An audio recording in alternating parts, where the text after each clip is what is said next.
Hey everybody, it is Friday, February 24th at about 7 o'clock in the morning, and still got my coffee going and my robe, but I wanted to preface the piece that you're going to see about my opinion of the Norfolk Southern derailment in Ohio with some news that I got. I don't watch the news. I haven't read a newspaper in years, but this morning when I got up, two people had sent me, one sent me the preliminary report by the NTSB, and another sent me the statement that Norfolk Southern made about it.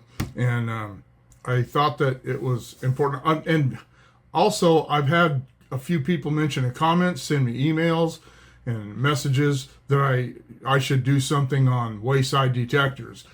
Please, people, go look at my playlists. If you don't know how to use those, whatever device you're using, look around on the page when you open my page and you'll see playlists, how the signal department works. I did a big piece on wayside detectors back when I was still working. I already saw just this morning, just a few people, a couple of things on Facebook. People are already spreading misinformation about the preliminary report. There's already speculation going on about Norfolk Southern, about other things. I am not going to engage in speculation. You'll see that in my opinion piece. But they're saying that, I've heard some people say, different people, a couple of them say, that it blew through two detectors before it stopped. No, it didn't.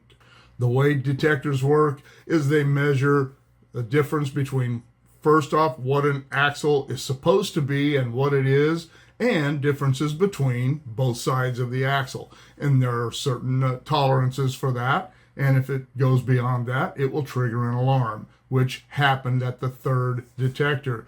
The crew were bringing the train to a controlled stop under dynamic braking when the derailment happened.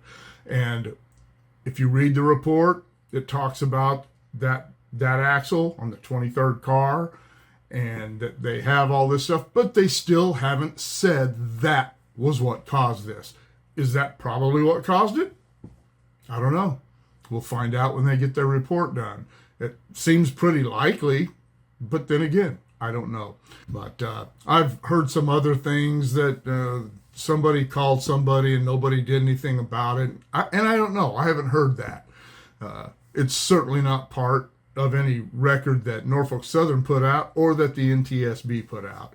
So again, please, when it comes to things that are this big and this and that cause these kind of problems and the aftermath of them, please don't engage in speculation. And you'll see why I say that in the video. Thank you. Hey everybody, how's it going? I have had a lot of people in comments, emails, text messages from people I know personally, a lot of people who have asked me to do something, video about the derailment in Ohio. And this is as close as I'm going to get to that, especially right now, because right now, anything that anyone is saying is pure speculation. The people at Norfolk Southern don't know. The FRA doesn't know, and the National Transportation Safety Board doesn't know. But I guarantee you, by the time they get done combing through all this, they will know. People are talking about conspiracies or cover-ups, and I don't know. I didn't work for Norfolk Southern, but I was involved in a lot of accidents. Not involved in them, but worked with a lot of accidents at Southern Pacific and Union Pacific. Some of them that caused a lot of damage, a lot of property damage, and nothing was ever, they didn't try to cover things up. It's hard to cover up a derailment, and it doesn't really matter what the cause is. When there's that kind of, and hey, I'm not saying that this isn't an ecological nightmare, a logistical nightmare, a nightmare. There's nothing about this that isn't nightmarish. That's my opinion. As far as the cause, no one knows. All people can do, you, me, or all the know-it-alls, or all the haters, or the environmentalists, whoever, All they can do is speculate because no one knows the cause. But as I said, all those things will come out in the wash. And I've had people ask me how I felt about how they, getting rid of these, how they burned them off. I don't know. I'm not a hazmat guy. I was a signalman. Do I think that was a good idea? I don't know. They said the cars might blow up if they didn't do that. So I don't know. It sucks any way you look at it. But as far as the cause of the derailment, speculation is I've heard broken axle. I've heard a broken wheel. We all saw the video from a security camera as the train went by. I think they said a few miles in advance of where the accident was. And people said, oh, that was a hot axle. That was a hot wheel. I've seen both. I have seen hot boxes that I called and said, hey, you guys got a problem here. But I never saw anything that looked like that. It was not that. That almost looked like something was dragging underneath the train. But there again, that's speculation on my part. I don't know. I've seen Hot Wheels. And the Hot Wheels never looked like that. Those were generally because of maybe a brake shoe that was not releasing properly and it heated the wheel up. And that was just sparks flicking out and stuff, and it never looked that bad. Why didn't the wayside detectors catch this? Well, I don't know how Norfolk Southern has their wayside detectors set up out there. I don't even know if they have hot wheel detectors. In my corner of the world, we only have hot wheel detectors on either side of the mountain. We didn't have them up the valley. They may have them now, but we didn't have any hot wheel detectors at the locations up the valley because they weren't going slow. They weren't on their brakes. They weren't doing things that generally are associated with wheels getting hot. They have hot box detectors about every 20 miles or so. Just depends on where they are. And I don't know how Norfolk Southern is set up. There's no mountains back there where this happened. So mountains, people back there might consider the things back there mountains, but those are just hills.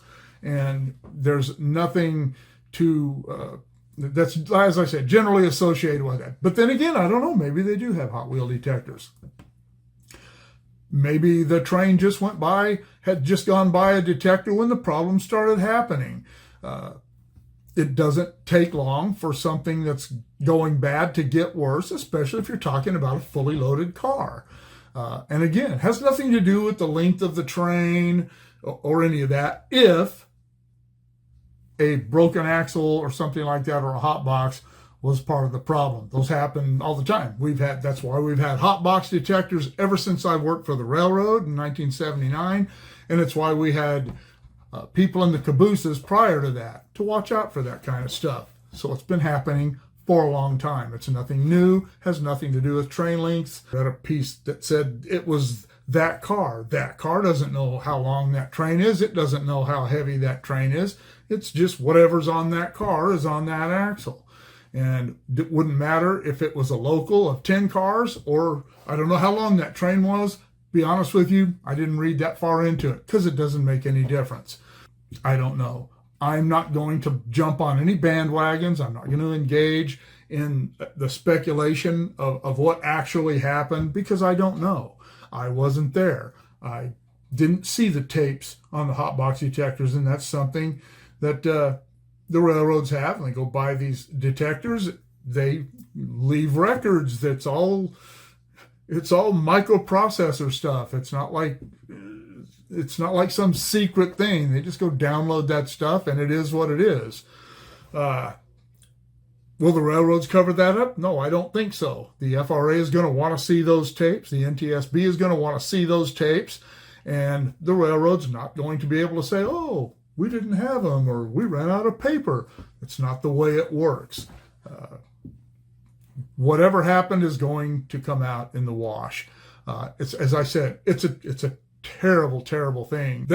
Railroads ain't out there putting trains on the ground. Insurance companies aren't out there putting trains on the ground. Nobody's doing that. That's just fantasy. If you hear somebody saying things like that, they're out of their minds. They're uninformed, completely uninformed, and in many cases they they know it's not true. They're just using it to push this idea or that idea or this opinion or that. I'm not going to, as I said, I'm not going to get into the politics of it. This is not a political thing. This is a huge derailment. Derailments aren't political. When I did my video on the Great Tehachapi train wreck of 1883, when I did the summary at the end, I said something that's still 100% true today, and that is there is no accident that is caused by one thing. Every accident has a number of issues that lead up to that accident happening, and I'm sure that's going to be the case here. Don't get on bandwagons. That's how misinformation happens. There are a lot of people suffering because of this, and they don't know what to think. And sometimes they look towards the wrong people for information. And right now, the wrong people to listen to are the people who think they know what happened.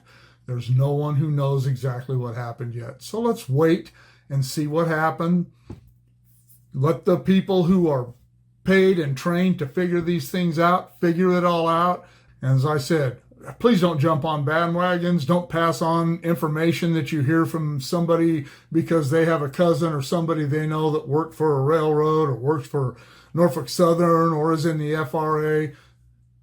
I guarantee you that no one is releasing any information right now about that kind of stuff. It's all speculation until the investigation's over, and that's how I feel about it. And I know my opinion on this is going to rub some people the wrong way, but oh well, get over it.